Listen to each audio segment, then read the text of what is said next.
Name plate बदलवाई, Sharad Pawar और अजीत पवार के मंच पर आखिर क्या हुआ, खूब हो रही चर्चा।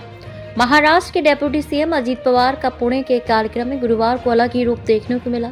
शरद पवार के साथ ना बैठना पड़े, इसके लिए उन्होंने टेबल पर नेम प्लेट चेंज कर दी।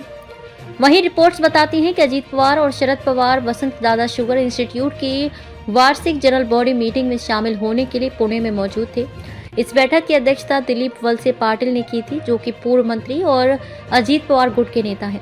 कॉरपोरेशन मंत्री के साथ बैठे अजीत पवार गवर्निंग बॉडी की मीटिंग के बाद अजीत पवार, शरद पवार और अन्य नेता स्टेज पर आए।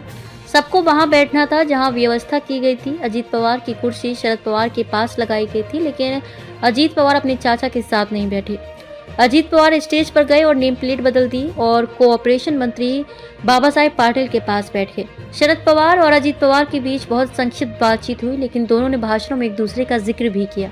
अजीत पवार ने दी ये सफाई। कार्यक्रम के बाद अजीत पवार ने इस घटना पर सफाई देते हुए मीडिया से कहा, ये खबर नहीं हो सकती। बाबा साहेब पाटिल पहली बार कोऑपरेशन मिनिस्टर बने थे और वे पवार साहब से बात करना चाहते थे, इसलिए मैंने बैठने की व्यवस्था बदलने के लिए कहा। उन्होंने साथ ही कहा कि उनकी आवाज ही काफी है और पहली दो पंक्तियों बैठे लोग उन्हें सुन सकते हैं। वहीं जनवरी की शुरुआत में अजीत पवार और शरद पवार को स्टेज शेयर करने का मौका मिला था, जब बारामती में कृषि एग्जीबिशन का उद्घाटन था, लेकिन दोनों ने इस अवसर पर एक दूसरे से बात नहीं की। अजीत पवार ने अपने भाषण में चाचा का नाम लिया, लेकिन शरद पवार ने भतीजे का जिक्र नहीं किया।